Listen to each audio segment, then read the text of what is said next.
વડાપ્રધાન નરેન્દ્ર મોદીએ પોતાના શપથ ગ્રહણ સમારોહમાં પાડોશી દેશના રાષ્ટ્રપ્રમુખને આમંત્રણ આપ્યું, જેનો સહજ સ્વીકાર સૌ દેશોએ કર્યો. પાકિસ્તાનના વડાપ્રધાન નવાઝ શરીફ અને શ્રીલંકાના રાષ્ટ્રપતિ મહિન્દા રાજપક્ષે સહિત પાડોશી દેશોના પ્રમુખ પણ પધાર્યા હતા, જેના કારણે ભારતના પાડોશી દેશો સાથે સારા સંબંધો સ્થાપવા તરીકેની ઇમેજ બંધાઈ.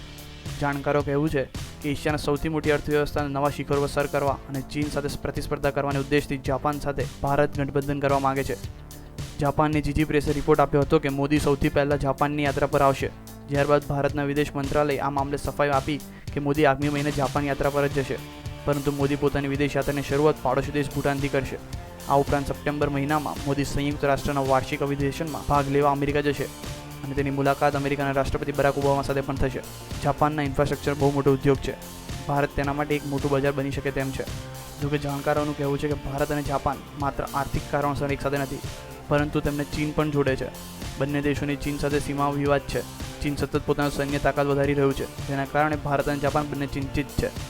પૂર્વ ચીન સાગરના અનેક ટાપુઓ પર જાપાન પોતાનો દાવો કરી રહ્યું છે, તો ચીન પણ આ ટાપુઓને પોતાને ગણાવી રહ્યું છે. આ મુદ્દે ચીન અને જાપાન વચ્ચે મતભેદ છે. આ તરફ ભારત અને ચીન વચ્ચે 1962માં યુદ્ધ થયું હતું. ત્યારથી બંને દેશો વચ્ચે સીમા વિવાદ છે. આ સિવાય ભૂટાન ભારતનું હંમેશા સહયોગી રહ્યું છે.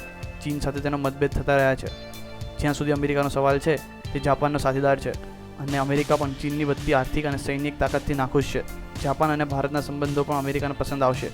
જો કે એ વાત અલગ છે કે આ દિન સુધી અમેરિકા મોદીને વિઝા આપવા આનાકાની કરતું રહ્યું છે, પરંતુ નરેન્દ્ર મોદી ભારતના વડાપ્રધાન છે અને કૂટનીતિના મામલામાં સમય સૌથી વધુ બળવાનો હોય છે. કોઈપણ દેશ સદા દુશ્મન કે દોસ્તી નથી રહેતું. દોસ્તી અને દુશ્મની નક્કી થાય છે સમયના આધારે. Bureau report, news online.